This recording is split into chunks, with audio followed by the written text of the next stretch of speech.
हमारी माताएं बड़ी प्रेम से कहती हैं, आप लोगों के मन में भी ये बात जरूर होगा, आपने भी सुना होगा, घर की जो माताएं होती है, कभी भी घर का रसोई घर का बर्तन जिसमें सब्जी बनाई है, 50 लोग अगर जिमने आ रहे हैं और कह दिया आज का निमंत्रण है, 50 लोगों का पार्टी है, ये है वो है, सुहागिल है या ब्राह्मण भोज है, तो वो जो खीर का पात्र होगा, जो बर्तन होगा, जो सब्जी का पात्र होगा, माँ उसको खाली जल्दी नहीं करती है। भले उसमें सब्जी थोड़ी ना थोड़ी पड़ी रहने देगी, जब तक सब जिम कर नहीं चले जाएंगे तब तक उसमें पटक कर रखेगी। क्यों? क्योंकि उसमें उसकी बरकत है।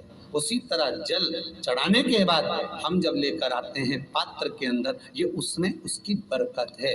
गर्ग संहिता में दूसरी चीज कही, उसको भी समझ लीजिए। गर्ग संहिता में कहा गया, जब आप घर से जल लेकर जाते हो भरकर, तो ये सृष्टि की जितनी नदियां हैं, पृथ्वी पर जितनी नदियां विद्यमान हैं, जितने तालाब, जितने सरोवर, जितने कुंड, जितने विराजमान हैं, उन सारे तीर्थों का जल जब आप घर से लेकर निकलते हो तो वो तीर्थ का संपूर्ण जल आपके कलश में आ जाता है। और जब आप उस जल को शिव पर समर्पित कर देती हो और 2 बूंद चरणादक लेकर जब जाती हो, तो शिव महापुराण गर्ग संहिता पद्म पुराण कहती है वो जल साधारण नहीं रहता, वो गंगा जल बनकर तुम्हारे घर को पवित्र करने के लिए पहुंच जाता है। वो पवित्र गंगा जल बन, उसको लेकर प्रवेश कर, उसको लेकर पहुंच। 3 तरह का जल शिव को समर्पित होता है और वो तीनों तरह के जल का अलग अलग भाव है महाराज। पहला जल सादा, घर से पानी लेकर गए, जल लेकर गए, शंकर को चढ़ाया, वो हमने घर का अपना एड्रेस बता दिया, भगवान शिव को जल चढ़ाकर अपने आनंद के लिए शंकर से कुछ प्राप्त कर लिया। दूसरा जल, जल के कलश में थोड़ा सा इत्र डालकर शंकर को जब समर्पित करते हैं, तो महाराज घर में अगर कोई व्यक्ति बहुत रोगीला है, बहुत रोगीला, एक शिव महापुराण में, स्कंद पुराण में, नर्मदा पुराण में, भविष्य पुराण में, अग्नि पुराण में, नारद पुराण में, बरहा पुराण में, वामन पुराण में जितनी चीजें लिखी गई है, एक एक प्रैक्टिकल कर देखो। तो शिव महापुराण, स्कंद पुराण का ये भाव याद करिए कि 1 लोटे पानी में इत्र मिलाकर, जल में इत्र मिलाकर, बहुत रोगीला व्यक्ति, बहुत बीमार व्यक्ति है, 1 लोटा पानी उसका हाथ का स्पर्श कराकर शंकर को चढ़ाना प्रारंभ कर दीजिए। महाराज केवल 5 या 7 दिन चढ़ाओ और वो 7 दिन के बाद में उस बीमार व्यक्ति का क्रम देखिए कि उसमें कितना आराम लगा है। औषधि दवाई काम करना प्रारंभ करी कि ना करी, केवल इत्र समर्पित, इत्र का जल। तो पहला जल सादा, दूसरा जल है इत्र का, और महाराज तीसरा जल जो शिव महापुराण के अंतर्गत कहा गया है बेल पत्र का जल। तीसरा जो जल है वो बेल पत्र का जल। बेल पत्र का जल कैसा? तो महाराज शिव महापुराण की कथा कहती है कि जल के पात्र में एक बेलपत्र अंदर डालकर उस जल के पात्र को ले जाकर शिव को समर्पित करना, अर्थात अपनी मन की कामना भगवान शंकर से कह देना। केवल बेलपत्र के माध्यम, बोलना नहीं है हमको, कुछ हमें कुछ कहना नहीं है। 3 तरह का जल का जो व्याख्यान वर्णन किया गया, एक सादा जल जो भगवान को कहा, आपने अपना एड्रेस बता दिया, आपने अपने मन का भाव बता दिया। इत्र का जो जल चढ़ाया गया वो केवल रोग मुक्ति के लिए चढ़ाया गया। और तीसरा बेलपत्र, अगर उस जल में एक बेलपत्र भी पड़ी हुई है और वो बेलपत्र पड़ा हुआ जल आप जिस भाव से चढ़ा रहे हो, जिस कामना से चढ़ा रहे हो, शंकर वो कामना आपकी पूर्ण कर दे। उनके लिए ये कथा कर रही। पितरों की 3 बेटियां, तीनों से गलती हो गई। आप शिव मंदिर में जाएं, कोई गलती ना हो, जल चढ़ाएं, मना नहीं, छींटा ना लगे, धीरे धीरे चढ़ाई।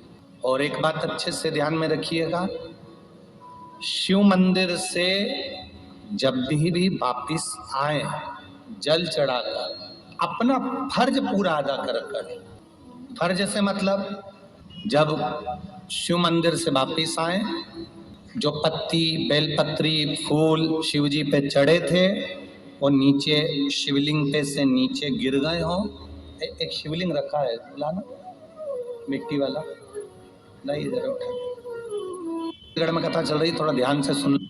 तो आप लोग जो पशुपति व्रत कर रहे हो या कोई भी उपास करते हो, कई लोग कहते हैं हमने करा नहीं हुआ, क्यों नहीं हुआ? उसमें हमारी गलतियों को हमें चाहिए। ये देखिए, अब जैसे ये शिवलिंग रखा है, आपने जल चढ़ाया, अब जल आप यहाँ से चढ़ा रहे हो तो धीरे धीरे धीरे धीरे चढ़ाएं जिससे छींटे बाहर ना, यहाँ तक छींटे रहे ना जलाधारी तक चलेगा, बाहर ना गिरे।